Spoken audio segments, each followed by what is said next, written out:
Saudações, meus pequenos gafanhotos! Estamos aqui de volta para a segunda parte da nossa aula de magnetismo.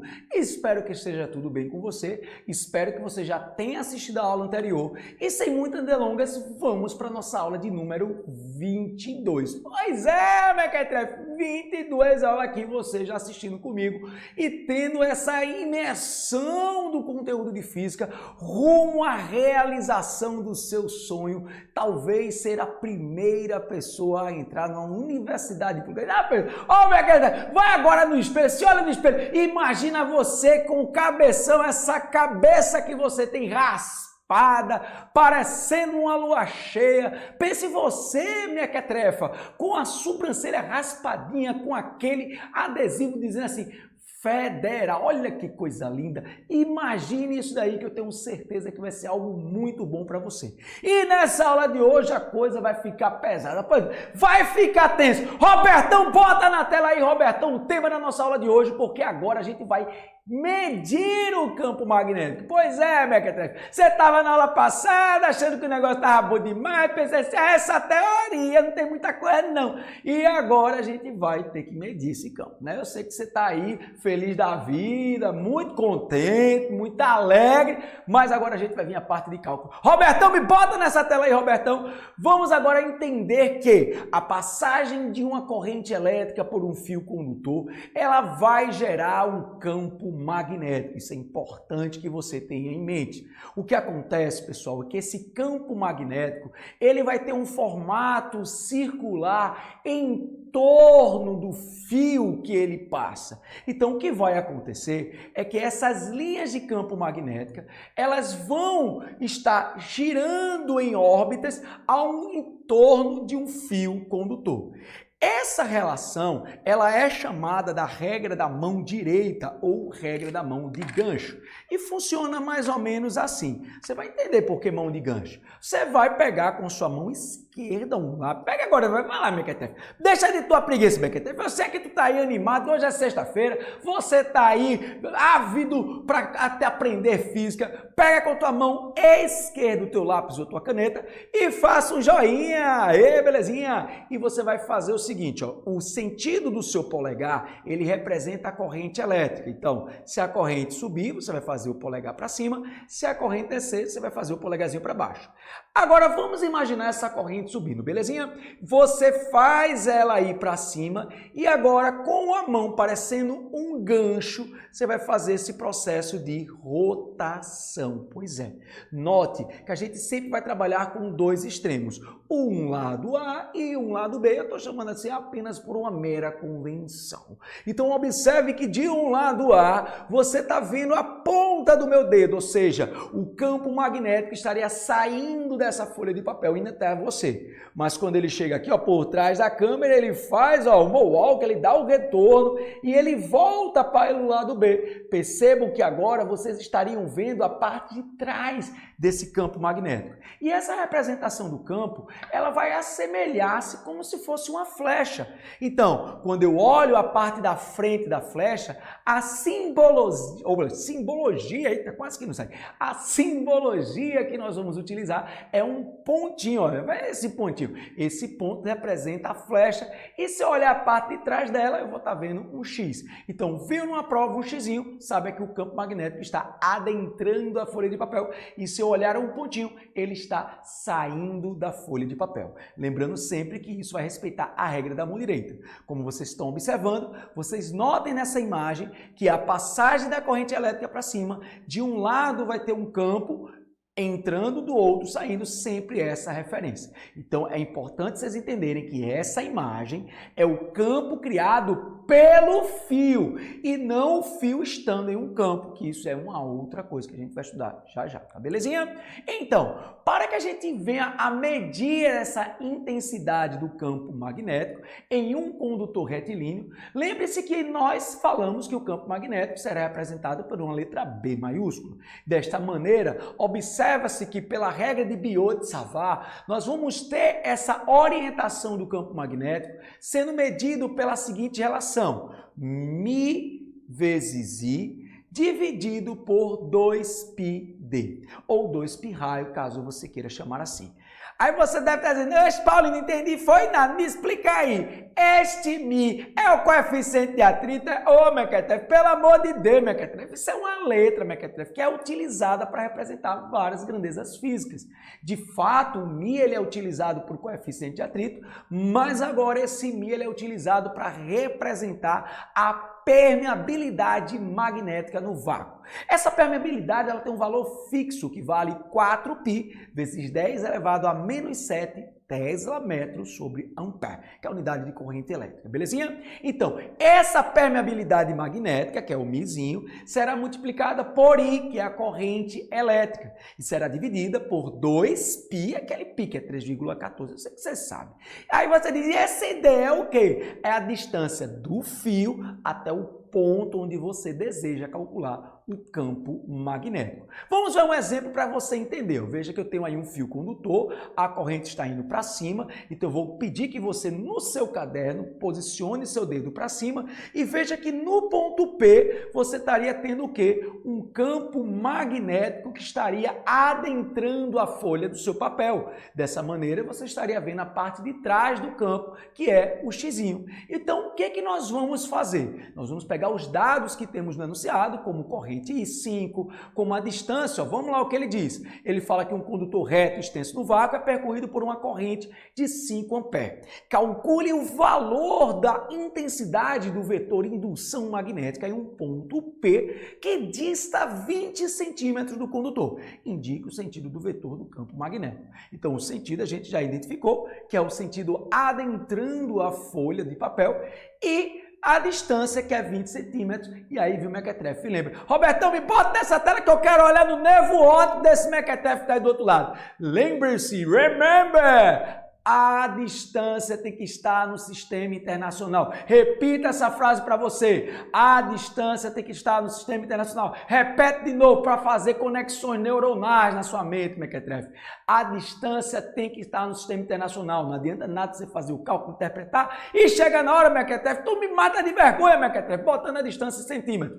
Passa para metro dividindo por 100 ou andando com a vírgula, você escolhe a melhor maneira para você, lembrando que esse Mi é 4π vezes 10 a menos 7. Então, quando aplicamos isso na equação, nós vamos ter o valor do campo magnético. Eu vou deixar você para fazer o cálculo em casa, belezinha? Bom, em seguida nós vamos pegar esse fio e agora vamos entortar o fio, vamos fazer o fio se tornar um espira circular. Dessa maneira também vamos ter um campo magnético. Só que dessa vez, a ação deste campo magnético do espira vai fazer com que ela passe a ficar semelhante a um ímã. E é dessa forma que nós vamos ter os elétrons ímãs, porque na passagem da corrente elétrica pelo fio, você tem a regra da mão de gancho sendo utilizada, só que como agora o fio ele é circular, perceba que de um lado você vai ter o campo adentrando no círculo e fazendo um contorno de um círculo.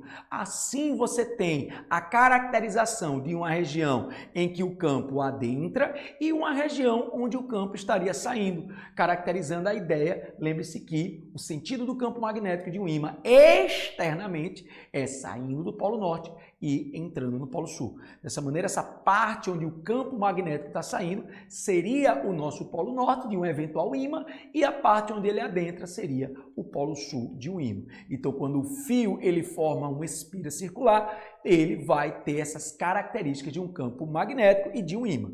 O campo magnético, nesse caso agora, ele é semelhante a de um fio. A diferença é que nós vamos tirar o π, ou seja, no fio reto ele tem o π, no fio circular ele não tem o π. E aí você tem o Mi, que é a permeabilidade magnética, continuando com o mesmo valor, o I, que é a corrente, dividido por 2R. Lembrando que esse R, tá, Mequetrefe, é a distância de quem? Do centro, onde você tem o fio, onde está ele, belezinha? Ou seja, esse raio da circunferência. E como eu falei a vocês, você vai ter aí uma indução de um campo magnético por meio da passagem da corrente elétrica por ele. E esse fenômeno é o que promove os indutores, os carregadores por indução. Você que está aí, que está carregando seu celular por indução, é esse fenômeno que está gerando um campo magnético que possibilita o seu celular estar sendo carregado. Olha aí, tá vendo? Você não sabia disso, Mequetrefe? Eu sei que tu não sabia, Mequetrefe. Então agora quando você for carregar por indução, você já sabe que ele está sendo gerado por um espira circular que passa a corrente elétrica e que gera um campo magnético. O que acontece é que a gente pode agora juntar várias bobinas, elas podem ser enfileiradas e essas bobinas elas vão fazer com que o campo magnético fique o quê? Muito mais forte, de maneira que nós vamos calculá-lo da mesma forma, Mi, permeabilidade magnética vezes a corrente, dividido por 2R, a diferença é que nós vamos multiplicar por cada espira. Perceba aí nessa imagem que você tem os fiozinhos circulares gerando essa bobina que você tem. O que acontece, pessoal, é que com a passagem dessa corrente, essa bobina ela vai ter características de um ímã. Pois é, ela também vai ter polo norte, também vai ter polo sul. Se você não entender, é só você fazer o seu joinha e passar o dedo como se tivesse pelo fio no sentido da corrente. Se ela vai no sentido horário, perceba aqui, ó, no sentido anti-horário do ponteiro do relógio. Deixa eu olhar aqui. Pois é, eu não sei como você vai estar vendo essa imagem. Se você na sua casa, eu aqui estou fazendo no sentido anti-horário do ponteiro do relógio. Mas se caso a inversão da câmera estiver fazendo você ver no sentido horário, é só você lembrar, ó, a corrente elétrica está passando, imagina que esse meu projetorzinho aqui, ele é o fio, o campo magnético, ele vai fazer exatamente esse movimento, de maneira que na parte de cima, ó, o que é que você está vendo? A ponta do meu dedo. Você está vendo o campo a sair do papel e no núcleo, na parte central, ele estaria adentrando. Então, essa parte aqui seria o polo sul e essa parte onde eu estou seria o polo norte. Dessa maneira, um outro ímã pode também ser atraído ou repelido. E para a gente ter como exemplo, tá aí ó, um espira circular no vácuo, tem raio 4π centímetro, e aí você vai dizer, eita, Paulinho disse que tem que estar em metro. Olha aí, tá vendo você, Mequetrefe, que vale a pena você ficar repetindo isso como seu mantra? Então, lembrando que esse 4π centímetro vai ser passado para metro, ele fala que a corrente elétrica vale 2 e ele quer saber qual é o campo elétrico no interior desse espira circular. Então, vamos pegar os dados que foram colocados no enunciado, lembrando de passar o raio para metro, tá aí já a transformação, 10 a menos 2, e vamos aplicá-lo na fórmula, de maneira que o nosso campo magnético ficará com o valor de 10 elevado a menos 5 Tesla. E a direção dele, ó, como ele está indo nesse sentido, ele está apontando para cima, como você está vendo na imagem da nossa figura. Belezinha? Bom, temos aí uma outra questão. Duas espiras circulares encontram-se no vácuo em plenos perpendiculares. Eita, quase que não sai agora, viu? Em planos perpendiculares. Aí você deve ter, Paulinho, não me lembro que é perpendicular, não. Ô, Mequetrefe, perpendicular é aquilo que forma 90 graus, como se fosse a quina da parede de uma mesa, ou sendo a porta da sua casa, que tem ali aquele formatozinho pontiagudo. Aquilo é perpendicular, belezinha? Então, entre si, com os seus centros coincidindo. Os raios de cada espira vale π metro. Aí você, eita, Paulinho, eu preciso transformar. Ô, Mequetrefe, já está em metro, Mequetrefe. Não arruma problema para tu, não, Mequetrefe. Já está em metro, presta atenção nisso. E as correntes elétricas que percorrem têm intensidade iguais de 2 vezes raiz de 2. Determina o vetor campo magnético no centro dessas espiras. Então, ó, para cada espira, lembre que elas estão perpendiculares. Então, imagina uma deitada. Robertão, me bota aí nesse meio desse negócio aí, Robertão. Robertão, ei, Robertão. Então, você tem uma espira que está na horizontal e que o campo magnético dela vai estar apontado para cima. A outra que está na vertical, o campo magnético dela, ela vai estar apontada numa linha horizontal, belezinha? Note que como eles estão com os mesmos raios, você não precisa fazer 2 campos, você vai fazer apenas um. Mas o que acontece é que como eles são perpendiculares, os vetores campo magnéticos também. Então, após calcular o campo magnético individualmente, deixa eu só voltar aqui, ó, Mi, 2R, aplicamos os valores extraídos do enunciado, olha lá, o Mi 4π vezes 10 a menos 7, a corrente 2 raiz de 2, e a distância que é π. Então, achamos um campo de 4 raiz de 2 vezes 10 a menos 7. Como eles são perpendiculares, nós vamos agora usar o teorema de Pitágoras para achar o campo resultante, colocando como resultado final 8 vezes 10 a menos 7. E para a gente ter a ideia do que vai acontecer agora, nós vamos falar do campo magnético de um solenoide, que é parecido com o da bobina achatada, só que a diferença é que ele vai lembrar o espiral do caderno que você está aí escrevendo na sua casa.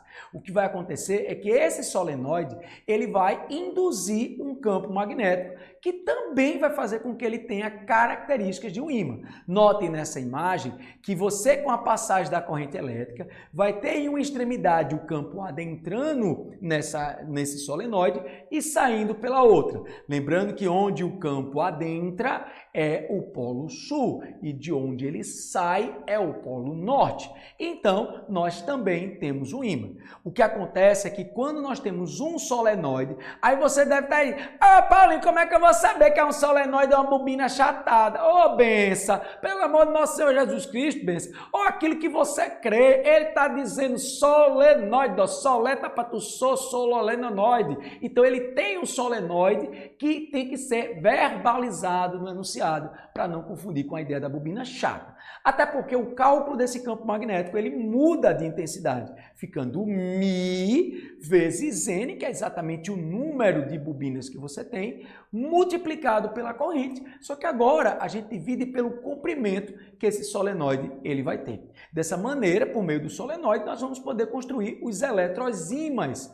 E aí você tem um exemplo, um solenoide tem 1000 espiras por metro. Perceba que ele está fazendo uma relação da quantidade de espiras pela unidade de comprimento, 1 metro. Então, se eu tenho 2 metros, eu vou ter 2000 espiras, porque ele fez uma proporcionalidade. E está no vácuo, é percorrido por uma corrente de 5 amperes. Qual a intensidade do vetor campo magnético no interior do solenoide? Tá vendo aí, Mequetrefe, que ele falou a palavra solenoide? Então, ao analisarmos os dados, temos a corrente elétrica como 5 amperes, nós temos 1000 espiras, lembrando que temos 1000 espiras para aqui comprimento a cada 1 metro. Ah, Paulo, então se eu quisesse botar 2 metros, eu ia botar 2000 espiras? Sim, mas tu não vai fazer isso, né, Mequetrefe? Não arruma problema para tu, Mequetrefe. Resolve logo esse negócio, Mequetrefe. Então, jogando na equação, nós vamos ter um campo magnético 2π vezes 10 a menos 3. Se você ficou com alguma dúvida nesse cálculo, depois você reveja esse vídeo, pausando ele, para que você possa entendê-lo melhor. Muito bem, com isso nós finalizamos nossa aula de hoje calculando a intensidade do campo magnético. Lembrando que esse campo magnético ele foi criado pela passagem da corrente elétrica por um fio condutor, podendo ser esse fio um fio retilíneo, podendo ser esse fio um fio circular, ou esse fio circular se achatando, virando uma bobina chata, ou ele mais alongado, virando um solenoide. Eu espero que você que esteja aí em casa tenha entendido essa aula de hoje. Caso não tenha, reveja esse vídeo novamente com muita calma. Lembre-se, você é o seu protagonista e você que está aí na sua casa, você tem condições de realizar o seu sonho. Lembre-se, você pode ser a primeira pessoa, talvez não seja de sua família, mas você pode ser o primeiro a entrar na universidade pública. Eu estou aqui desse lado torcendo por você e tenho certeza que nós vamos estar juntos rumo à sua aprovação. Então finalizamos esse vídeo de hoje e daqui a pouquinho vamos falar da terceira parte da nossa aula de hoje, que são as forças magnéticas que serão criadas. Um grande abraço para você e até logo. Tchau, tchau!